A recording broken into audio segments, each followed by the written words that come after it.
படம் பக்கா பங்கமாக இருந்துச்சு ப்ரோ. பக்கா பக்கா மாஸ், வெறித்தனமாக இருந்தது. ஃபுல் பிளாஸ்ட் மூட், எல்லாமே மாஸாக இருந்தது. எல்லா ஆடியன்ஸும் பார்க்கலாம், எல்லாரும் பார்க்கலாம். கண்டிப்பாக பாருங்க, எல்லாரும் பாருங்க. எல்லாருமே பார்க்கலாம், எல்லா ஆங்கிள்லையும் இருக்கு படம். எல்லா ஆங்கிள்லையும் பார்க்கலாம், எல்லாரும் பார்க்கலாம். ரொம்ப எமோஷனல் ப்ரோ. கடைசி என் கார்டெல்லாம் எல்லாம் அழுது தான் வெளியே வந்தாங்க. பக்கா பிளஸ் சூப்பராக இருந்தது. எல்லாரும் பார்க்கலாம், கண்டிப்பாக பாருங்க. என்ஜாய் பிடிக்கும், எல்லாரும் பிடிக்கும். தமிழ்நாட்டுக்கு என்ன சொல்ல வந்திருக்காரு? தமிழ்நாடு ஒன்று தான் ப்ரோ. தலைவரை பார்த்து சூஸ் பண்ணுங்க.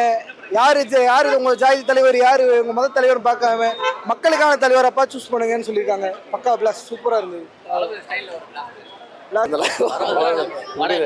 படம் மாசா இருந்துச்சு, போய் பாருங்க, வந்து பாருங்க. ஃபேமிலியோட பார்க்கலாம், தெரிக்க விட்டுச்சு படம், அவ்வளோதான். விமன் சென்டிமெண்ட் எல்லாமே இருக்கு. கொஞ்சம் எமோஷனலாக தான் இருக்கு, நிறைய எமோஷன் சீன்ஸ்லாம் வரும், பாருங்க. ஆனால் மாஸ் தான் படம். முதல் படம் இருந்தது. ஒரு விஜய் ஃபேனா ரொம்ப ஹாப்பி தான். லாஸ்ட் மூவி வேற அண்ட் நல்லா தான் போச்சு. லாஸ்ட்டில் வந்து அழுகு வச்சுட்டாங்க, ஏதோ என் கிரெடிட் சீன் மாதிரி போட்டு. பட் படம் சூப்பர் தான். அஸ் விஜய் ஃபேனாக நான் ரொம்ப என்ஜாய் பண்ணேன். மேபி மிக்ஸ்ட் ஆஃப் ஒப்பீனியன் இருக்கும், சில பேருக்கு படம் ரொம்ப ஓவர் பில்டப்பாக இருக்கும். மேபி எனக்கும் சில டைம் தோணுச்சு. பட் அஸ் விஜய் ஃபேனாக நான் ஒரு 4 வாட்டி வந்தால் கூட பார்ப்பேன். ஹாப்பி தான், படம் நல்லா இருந்தது. அதுதான் எனக்கு அது எமோஷ்னலாக தான் இருக்குது. திரும்பி அவர் தேட்டர் ஆக்சுவலாக அவர் என்னைக்கு லாஸ்ட் படம் சொன்னாலும் அன்றைக்கி நான் ஸ்டாப் பண்ண நிறைய படம் நான் மிஸ் பண்ணிட்டேன். அதுக்கப்புறம் தேட்டர் போக இன்ட்ரெஸ்ட்டே போச்சு. ரொம்ப நாள் கழிச்சு நான் தேட்டருக்கு வரேன். ஹாப்பி தான் அவரை திரும்பி பார்த்தது. திரும்பி பார்க்க முடியாதுங்கிறது சோகம் தான் அந்த. ஸோ அதனால் மேபி படம் நல்லா இருக்கோ இல்லையா எனக்கு அதெல்லாம் தேவையில்லை. படம் முக்கியம் இருந்தாலும் பரவாயில்ல, மல்டிபிள் டைம்ஸ் நான் கண்டிப்பாக வந்து பார்ப்பேன். பிகாஸ் இதுக்கு மேலே அவர் நான் ஸ்க்ரீனில் பார்க்க முடியாது, ரீரிலீஸ் தான் பார்க்க முடியும். ஸோ படம் ஆக்சுவலாக நல்லா தான் இருக்குது. எண்ணில் வந்து யாரும் ஏஞ்சி போவானா, லைக் என் கிரெடிட் சீன் மாதிரி போடுறாங்க. நல்லா ஹாப்பியாக போயிட்டு இருக்கும்போது லைட்டாக லாஸ்ட்டில் சோகப்படுத்திட்டாங்க. பட் இனி ஹாப்பி தான், படம் நல்லா இருக்கும். கடைசி படமே இல்லைங்க, எல்லாமே அவர் தான் எங்களுக்கு.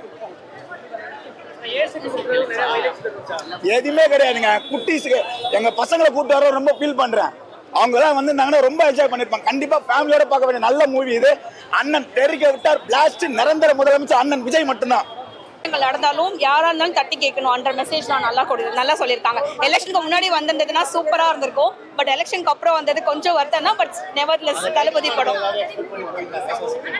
அது பார்க்கறதுக்கு பயங்கர கூஸ் பம்ப் மொமெண்ட்ஸா இருந்தது. சொன்ன மாதிரி முன்னாடி வந்திருந்தா தளபதி விஜய் வந்திருக்கும். இப்போ ஹானரபிள் சீஃப் மினிஸ்டர்னு பார்க்கும்போது பயங்கர சந்தோஷமா இருந்தது. காமெடி ட்ராக்லாம் தனியா இல்ல, இது பியூர்லி வந்து action based sentimental movie with strong message to society. வேற லெவலா இருந்தது. நிஜமா மமிதா பாஜியோட ரோல் வந்து ரொம்ப நல்லா பண்ணிருக்காங்க. எனக்கு தெரிஞ்சு அவங்க பண்ண எல்லா படத்துலயும் இதுல அவங்களுக்கு ஒரு பயங்கர ஒரு ஸ்ட்ராங் ரோல் கொடுத்திருக்காங்க. நல்ல இம்பாக்ட் அது கிரியேட் பண்ண நினைக்கிறேன் அவங்களோட அப்கமிங் மூவிஸ்ல. ஸ்கிரீன்ல பாக்கும்போது எந்த பாட்டு வைபிங்கா இருந்தது?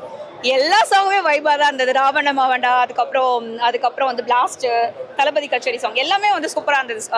பிஜிஎம் வந்து வேற லெவல். நமக்கு நார்மல் தளபதி படம் மாதிரி தான், எப்பயுமே மாசா இருக்கு, கரெக்டா இருக்கு. நம்ம எதை எதிர்பார்த்து போறோமோ அது இருக்கு. கதை, திரைக்கதை, வசனம், இயக்கம் எல்லாம் செகண்டரி. நமக்கு தளபதி மாஸ், அந்த பிரசன்ஸ் அதுதான் ஃபர்ஸ்ட். கடைசி படம் மாதிரி இருக்கு. தலைவர் நல்லா இறங்கி செஞ்சிருக்காரு. இவ்வளவுதான். தொண்டையோட நிலைமையை பாருங்க. நல்லா குயில் மாதிரி வாய்ஸோட போன உள்ள கத்திட்டு தான் வெளில வர. தியேட்டர்ல இறங்கிட்டாங்க ஃபுல்லா. ரொம்ப எமோஷனலா இருக்கு. அண்ணாவோட லாஸ்ட் மூவி கண்டிப்பா ப்ரோ. இதுக்கு மேல எங்க போய் செலிப்ரேட் பண்ண போறோம்? கண்டிப்பா ப்ரோ. ட்ரோல் பண்ணிட்டு இருந்தாங்க, லீக் ஆயிடுச்சு. அதுக்கு என்ன பண்றது பண்ணட்டும் ப்ரோ. அவரே சொல்றாரு விமர்சனத்தால தான் வளர்ந்தாரு. விமர்சனம் பண்றவங்க பண்ணட்டும். தப்புனா ஏத்துப்போம், சரினா அதை பார்த்துப்போம், அவ்வளவுதான். பகவான் கேசரி ரீமேக்னாங்க, அந்த மாதிரி தான் இருக்கா இல்ல டோட்டலா கொஞ்சம் எடுத்துருக்காங்க, அவ்வளவுதான். கொஞ்சம் எடுத்துருக்காங்க, கொஞ்சம் இவங்க ஆட் பண்ணிருக்காங்க. பட் மத்தபடி அதுதான். பெரிய நெஸ்டர்ல ஸ்டார் கேஸ்டிங்ல எடுத்துருக்காங்க. நான் ஏதாவது சொன்னேன்னா அப்புறம் ஸ்பாயிலர் ஆயிடும். நீங்க போய் பாருங்க ஒரு நாள் கழிச்சு. அப்புறம் மியூசிக் எப்படி இருக்கு? மியூசிக் கேட்கவா வேணும்? தளபதிக்கார போட்டிருக்காரு, அடிச்சு பிளாஸ்ட் பண்ணிட்டாரு. படத்தை கேரி பண்ணதான் ப்ரோ.